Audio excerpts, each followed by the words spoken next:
حشر میں سید وہ تم سے بھی کہیں گے دیکھنا۔ گزشتہ وقت میں دیکھنے میں یہ آیا ہے کہ سوشل میڈیا پر ایک پوسٹ جو ہے وہ عام کی جا رہی ہے،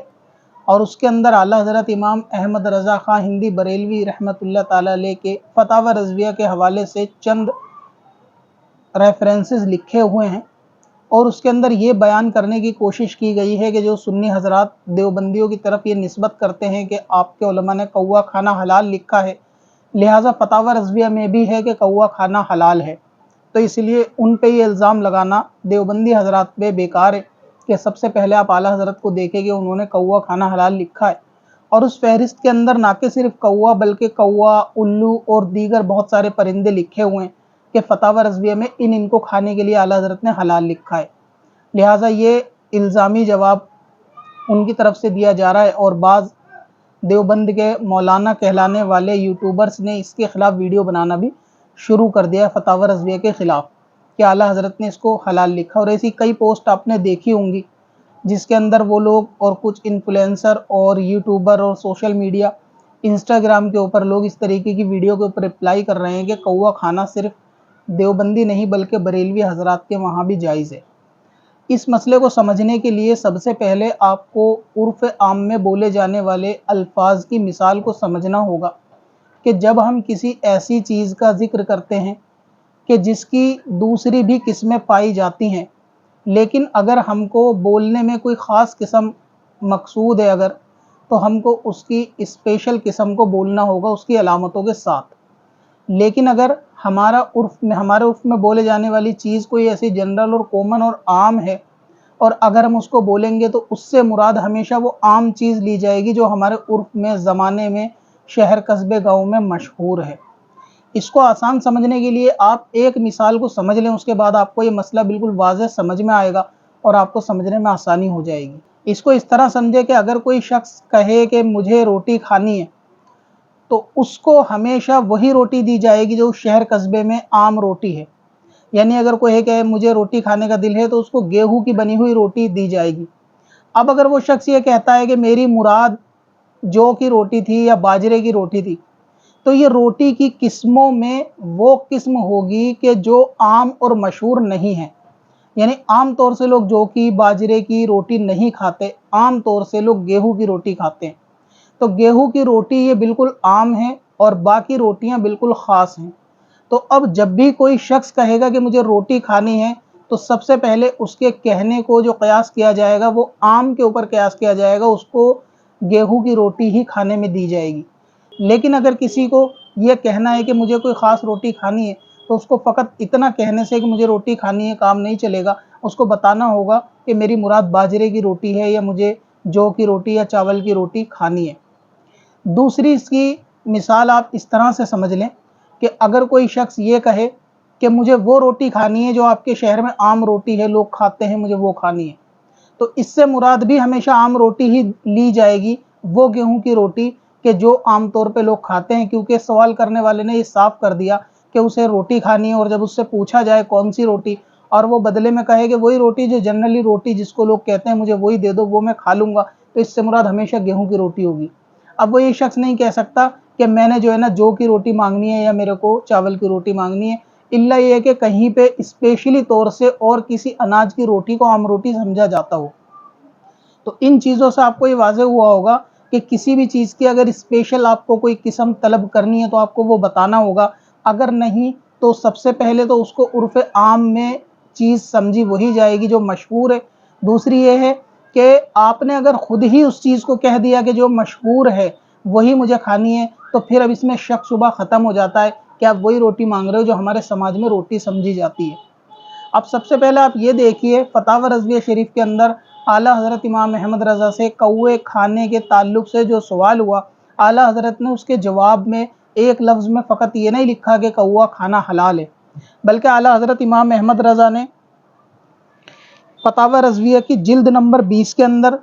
کوے کھانے کے متعلق جو سوال ہوا ہے اور جو ریفرنس اس پوسٹ کے اندر دی گئی ہے، آپ اس کو دیکھیں گے صفحہ نمبر 318 اور 19 پہ جلد نمبر 20 کی۔